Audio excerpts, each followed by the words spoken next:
The Evil Shoe Part 1. Once in a bustling little town, tucked somewhere in Nigeria, two families lived right across each other. So close, their front doors might as well have been one. In each house lived a daughter, Grace and Lily. Grace and Lily weren't just neighbors, they were inseparable. From the dusty childhood streets to the mango tree in the center of the road, their laughter was a soundtrack to the town's heartbeats. They shared roasted corn from old Mrs. Adako's roadside shop, argued over who saw the butterfly first, and always made up before sundown. They walked through school life like a two-man squad. Same classrooms, same desk, same dreams whispered under bunk beds in their all-girls boarding school dormitory. Grace was the academic star, always topping the class. Lily was smart too, just not as dazzling on paper. But there was no jealousy, only pride and support. They both got into one of Nigeria's top universities, a win for not just their families, but the whole neighborhood. After graduation, Grace landed a role at a major oil firm. She didn't hesitate to pull Lily in through a referral. Soon they were colleagues too. People in town often said that they had to be sisters, maybe even twins, separated at birth. The two just smiled. They shared everything: lunch, clothes, even the raw truth about their dating lives. But lately, something had shifted. Grace had always worked hard, but the day she received a promotion came as a surprise even to her. The company was sending her abroad for 6 months for an elite training program. She was over the moon. Hugging Lily tight, she grinned. "When I get back, I'll spoil you with lots of gifts." And she did. When she returned, her bags were bursting. Perfumes, designer clothes, sparkling jewelry. Everyone was proud, especially Lily, who clapped the loudest. But something shifted after that. Suitors started showing up in droves for Grace. Charming, wealthy, well-spoken men, some with cars, others with promises of paradise. Her glow was undeniable. Then came the invite to a high-profile birthday party. Grace had the perfect dress, but no shoes to match. "Can I borrow your gold heels?" she asked Lily. Lily smiled. Of course, what are sisters for? At the party, all eyes were on Grace. She looked like royalty, guests whispered. And those shoes, those perfect glittering shoes, stole the show. But the celebration didn't last. Days later, Grace fell violently ill. It started with headaches. Then she began to throw up blood.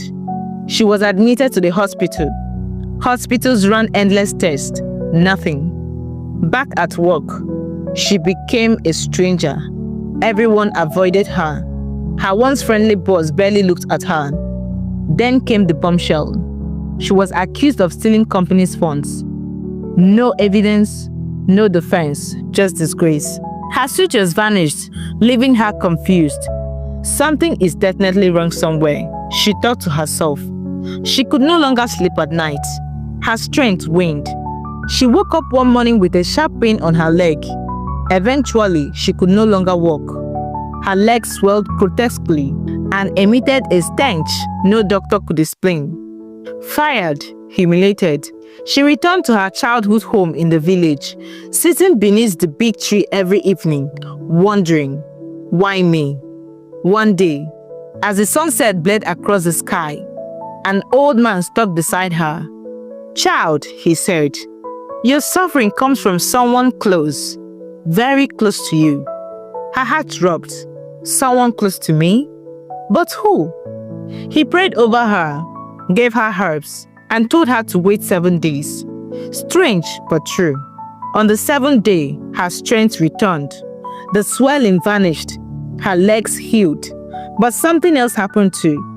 Lily, vibrant, beautiful Lily, fell gravely ill. Her legs shriveled. She couldn't walk.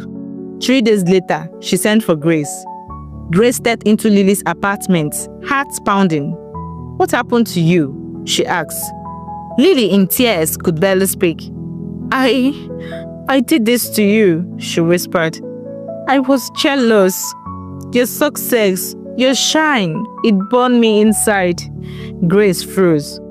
"I went to a herbalist the night before the party," Lily continued, sobbing. "I knew you would borrow those shoes. I just wanted to hurt you. I didn't mean for it to go this far." Grace's eyes filled with tears, but her face was cold. "You? My best friend. I trusted you, Lily. How could you do this to me?" "I'm so sorry, Grace," she whispered, crying bitterly. Grace turned and walked out. That night, Grace lay wide awake on a friend's couch. Her body had healed, but her heart hadn't. Lily was suffering now, clearly, badly. And yet, should I take her to the man who healed me? She thought. Or let her feel every ounce of the pain she gave me. She stared at the ceiling, torn between justice and mercy. After 3 long days of wrestling with her thoughts, Grace couldn't take it anymore. She couldn't leave Lily like that, broken, sick and sinking. She was my best friend once. I can forgive her, but I won't forget, Grace told herself. So, heart heavy, but resolute, she took Lily back to the same old man who had healed her. The old healer didn't ask questions. He gave Lily the bitter herbs, chanted prayers under his breath, and warned her with piercing eyes. "If you ever walk the path of wickedness again, it will take your life."